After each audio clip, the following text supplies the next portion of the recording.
চক্রবর্তীর কাছে যাব, কিন্তু দীপাঞ্জন দা আপনার কাছে যাওয়ার আগে আমি বারবার যে কথাটা দর্শকদেরকে বলি, আবারও বলছি, যে ব্রেকিং নিউজগুলো এই সময় জবাব চায় বাংলাতে ব্রেক হচ্ছে, দয়া করে একটু দেখুন, শুনুন এবং শেয়ার করুন। কারণ অনেকেই দীপাঞ্জন দা আমরা ভাবি যে বাংলা মানে বাংলাদেশিরা কথা বলবে যে ভাষায়, এবং পশ্চিমবঙ্গ, ত্রিপুরা, অসমের মানুষ যে ভাষায় কথা বলবে, বা ছড়িয়ে ছিটিয়ে থাকা প্রবাসীরা যে ভাষায় কথা বলবে। কিন্তু বাংলা মানে যে জসিমউদ্দিন রহমানেরও ভাষা হয়ে যাচ্ছে, এবং আইসিসের মতন ভয়ঙ্কর জঙ্গি সংগঠনের অন্যতম ফাস্টেস্ট গ্রোয়িং ল্যাঙ্গুয়েজের মধ্যে একটি হচ্ছে বাংলা জঙ্গিদের মধ্যে। এটা ভয়ঙ্কর একটা তথ্য যেটা সামনে আসছে। বাংলা ভাষী জঙ্গি রিক্রুট হচ্ছে আইসিসে। একটা ব্রেকিং নিউজ এই মুহূর্তে নেব, এবং এটা ভারতের উপমহাদেশের জন্য সবচেয়ে আশঙ্কার কারণ। আইসিসে লাফিয়ে লাফিয়ে ক্রমেই বাড়ছে বাংলা ভাষীদের সংখ্যা।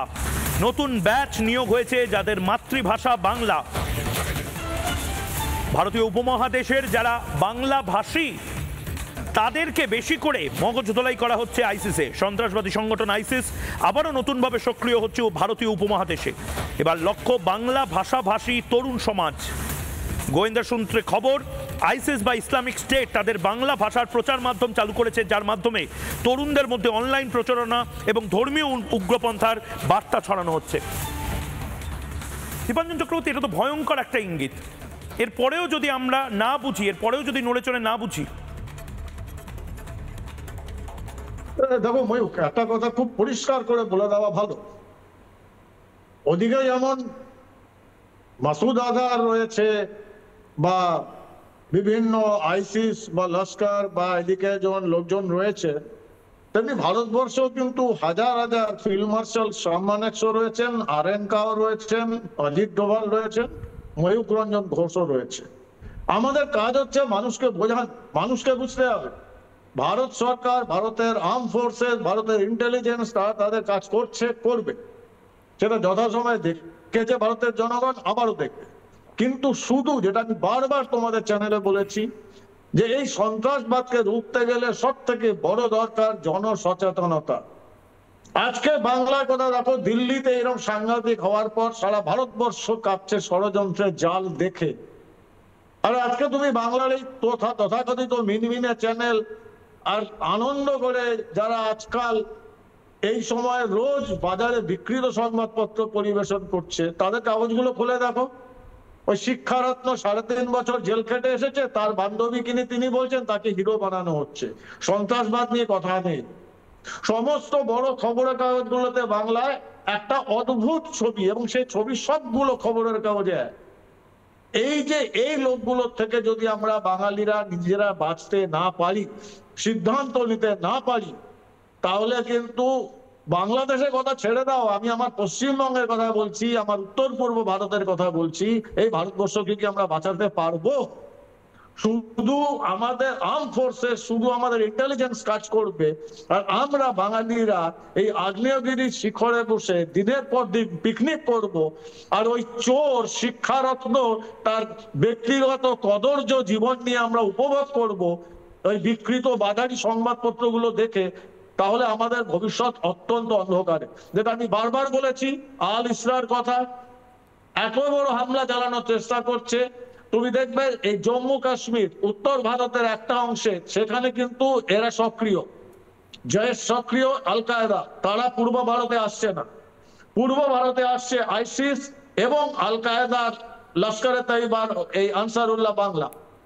এই আইসিসের কথা বলছো, আমি আগেও বলেছি, পর দুবার সালাউদ্দিন সোহেব চৌধুরী সাহেব জানেন, বাংলাদেশের দুজন পর দুবার বাঙালিকে কিন্তু ওরা আমির নির্বাচিত করেছে আইসিস, এবং সেটা তাদের যে মুখপাত্র দাবরিকে সেটা বলেছে, কারণ ওদের টার্গেটই হচ্ছে পূর্ব খোরাসান, এবং পূর্ব খোরাসানের জন্য ওদের দরকার পশ্চিমবঙ্গ এবং বাংলাদেশ।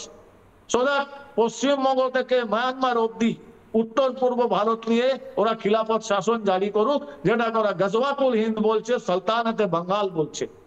তো তার জন্য বাঙালিদের ওরা টার্গেট করছে। বাংলা ভাষী, ওই বাংলায় একটা কদর্য একটা গায়ক আছে না, যে মাঝে মাঝে বাংলাদেশি হয়ে যায়, মাঝে মাঝে ভারতীয় হয়ে যায়, একটা অসভ্য লোক, নাম নিয়ে গৌরবান্বিত করতে চাই না। সে যখন বলে না যে কে বলেছে সন্ত্রাসবাদীরা বাঙালি বা বাংলা ভাষায় কথা বললেই সন্ত্রাসবাদী, আমার মনে হয় ওই লোকগুলোকে সবার আগে ফাঁসিতে ঝোলানো উচিত। দীপাঞ্জন দা, কিন্তু আমি আপনাকে একটু থামাচ্ছি, আমি এটা বোঝার জন্য আপনাকে একটু থামাচ্ছি যে আরেকটা ব্রেকিং নিউজ এই মুহূর্তে আমাদের কাছে আসছে। সন্ত্রাসবাদীদের মিডিয়া গ্রুপ, এটা একটা মারাত্মক জায়গা তৈরি হচ্ছে যেখানে আইসিস নিজেদের মিডিয়া গ্রুপ তৈরি করেছে এবং নির্দিষ্টভাবে বাঙালিদের বা বাংলা ভাষীদেরকে মগজ ধোলাই করার একটা ভয়ঙ্কর অন্ধকারের পরিকল্পনা তৈরি করেছে। যে ব্রেকিং নিউজটা দীপাঞ্জন দা এই মুহূর্তে নেব, উপমহাদেশে মগজ ধোলাইয়ের নতুন অস্ত্র এখন তামকিন মিডিয়া।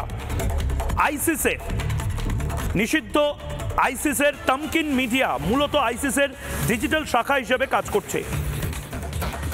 সুরক্ষা বিশেষজ্ঞদের মতে এই প্ল্যাটফর্মের মাধ্যমে ডার্ক ওয়েবে সোশ্যাল মিডিয়া এবং এনক্রিপ্টেড মেসেজিং অ্যাপ ব্যবহার করে কম বয়সী ছেলেমেয়েদেরকে কনভার্ট করা, কম বয়সী ছেলেমেয়েদেরকে র্যাডিক্যালাইজ করার প্রভাব বিস্তার করছে এই সোশ্যাল মিডিয়া অ্যাপ।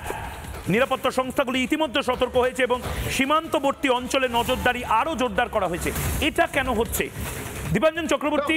মানে হঠাৎ বাংলা ভাষায় বাংলাদেশ কি এত এত পাওয়ারফুল একটা খদ্দের হয়ে গেছে এই মুহূর্তে আইসিসের জন্য?